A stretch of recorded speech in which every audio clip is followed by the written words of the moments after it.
Alright, what is this I'm having? Well, this is some pork that I used my classic food processor. Not to exactly turn it into ground pork, but finely minced. And then I added some taco seasoning and some enchilada sauce, some garlic, some onions, some salt, some pepper, and a little bit of cheese after I cooked it up. Very good. And then I had some avocado, a couple of small avocados on the side with some salt, pepper, and a little bit of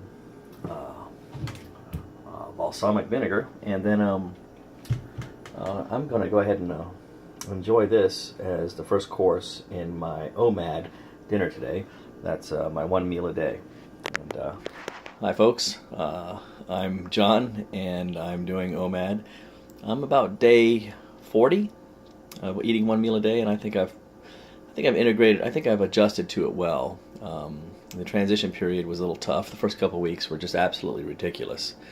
I was eating like a madman over my one meal a day. Just terrible things: cheese, nachos, all kind of crazy crap. And but then as the hunger during the fast period started to subside, well, it became more manageable. And then as a couple of weeks went by, I started to want eating. I started to want to eat more and more healthy. And then about 2 weeks into my initial foray into O.M.A.D, I decided to go keto, and that's why this meal right here, ketogenic, very much so. And that is high fat, lower protein, and very low carbohydrates. I just hope that that the people that see this and want to get into O.M.A.D really do give it a try. I tell you what, look, it's made a difference. I'm going to be real with you folks. Okay, look.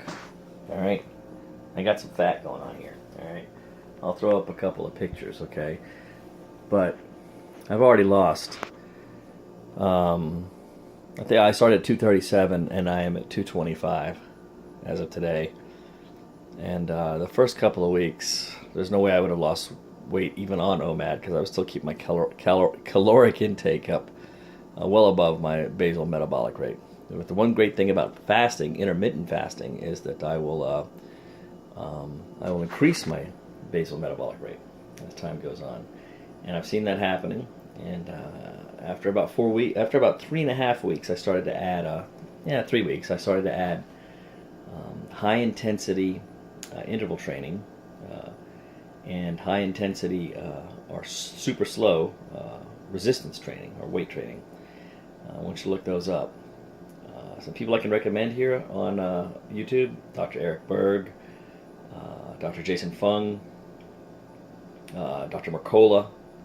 I'll try to put links down below. Hey, thanks so much for joining me. And hey, you stay true to your fast and your goals. Whatever you do, don't do a high carbohydrate, super low calorie, eat less, move more type thing. You have to incorporate fasting into this or it's not going to work. I promise you that. You need to look at Dr. Jason Fung and figure out exactly why that is. How he can reverse type 2 diabetes with fasting. And listen, this body, I call this, it's not body by Budweiser, it's body by insulin. Okay? This is what happens when you get a fatty liver, and the liver can't get any fatter, and it has to start putting fat all over the body. Okay? Before I let myself get covered in this fat, I think I was a pretty good looking guy. And it's going to come back now. And it can for you too. Alright? Well, that's all. Thanks so much. I'll see you next time. I think I'm going to start doing these regularly.